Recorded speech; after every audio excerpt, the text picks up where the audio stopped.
Well, front end's torn off again. Wonder why. Might have picked up an intercooler for free. It's from a Dodge Ram. Would have been a 5.9. And I took all the plastic off the front.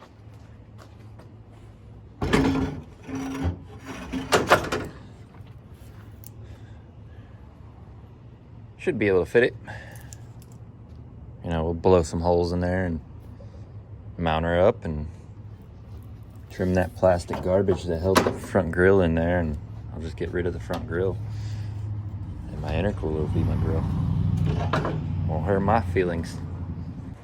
It's about how it's gonna mount. Just need to cut some holes. All right.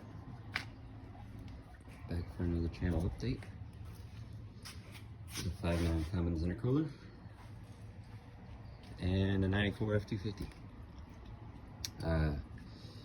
So you can see I've cut out pass through and then also damaged my radiator, so I'm real happy about that. But this is how I started.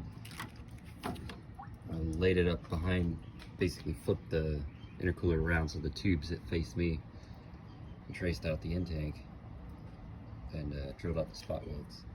Now we're gonna death wheel it. We're gonna open it up, match it to this, and start mounting that. All right, so I know it's kind of scattered. This video is all over the place, but I've been having issues with my GoPro, so working off my phone. But I made my brackets to mount the intercooler upside down. So these will kind of pinch it this way and then this way on the side. I've been using this. I gotta say, it's not bad.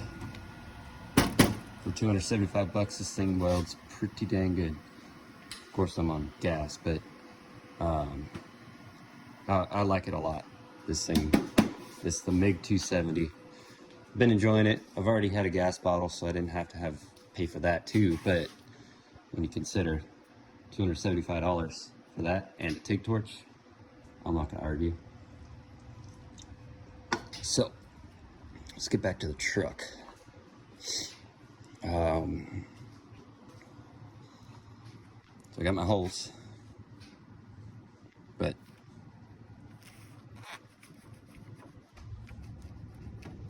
so I'm gonna have to run a brace right here, which it didn't really have one. It was all kind of a void in this corner, and all the structure was over here. So I'll run a brace up and down here, tighten everything up. Same thing over here. Run a brace. This electrical cord's gonna get pulled out, probably routed through this hole. But yeah, and then I got my bumper loose, and then that lower valence off. Both battery trays are out. The catch can's over there. We're gonna relocate that too. But for this is gonna be turbo inlet, or intercooler inlet, turbo out. So hot side of the intercooler. And it's gonna come up. It's gonna come up this way to 45 off the turbo, which I really wouldn't want to do, but I don't have much freedom with it. And then this side will come up and over this way into the cold side. And then I'll figure out either, I'm thinking snorkel for air filter. I really want to do another one. It'll help hide the lack of trim on my brand new windshield. So I definitely think I'm gonna do an snorkel.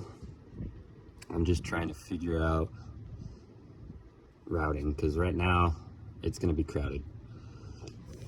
The fuel filter base might get removed and relocated somewhere over here by the maybe over here, and all I need to do is just extend everything back over there, remake my fuel line, which is not a big deal. I could do AN fittings, I could do an AN line, I could do whatever I want. So we'll get to that later once I get intercooler in and batteries in, because there's a lot of stuff I need to figure out. I'm definitely gonna have that hot side charge pipe coming over this way because it's the shortest route, and I don't want to have 14 feet of intercooler piping. And then the other thing is clocking the turbo. I'm gonna have to bring that up, which then puts that down. I should be able to do it. I don't know for sure. But we're gonna find out, and I will definitely have a video on that, because we're going places right now. We're getting crazy. And then this intake snail right there. I have been looking at like the aluminum welding rods and whatnot, because I don't have the AC TIG, and I wasn't about to spend $1,000 on an AC DC TIG to start out, because I'm gonna be terrible at it, and I'm not gonna sit there and try and TIG up that. So I was watching Project Farm with it, watching Tensile Strength, and so I'm gonna be ordering some aluminum welding rods, and gonna get a piece of aluminum to hopefully press fit,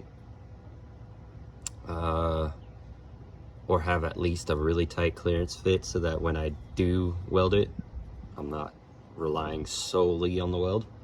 But we'll see. I might be able to find someone to TIG it up for me too.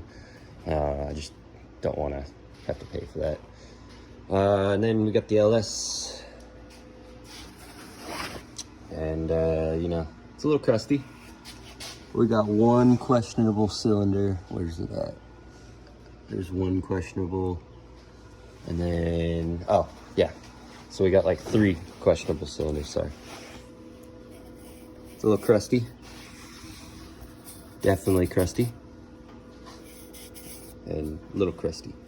So we're gonna hone it, and then gap it for boost, and then put a big old cam in it, and then turbo it, and then put it in something cool. I have a few cool projects.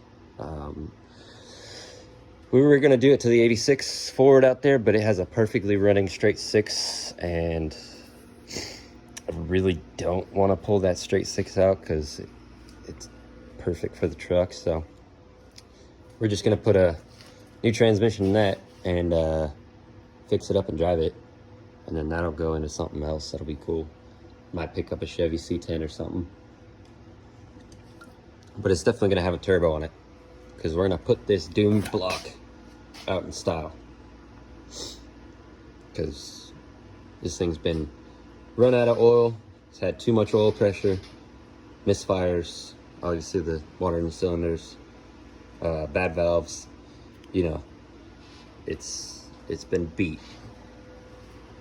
And so, oh, and then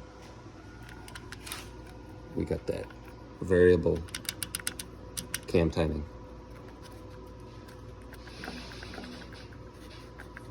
She's a bit loose. So yeah, we're gonna have fun with that. But stick around. I'll get the GoPro sorted out, and I'll have some more decent length videos, because this isn't gonna be a day project.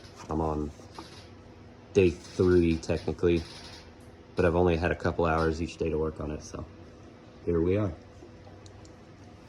Take it easy, guys. We got the lower mounts in. Just need to work on the upper, and then we'll start plating this and gussets and all that fun stuff.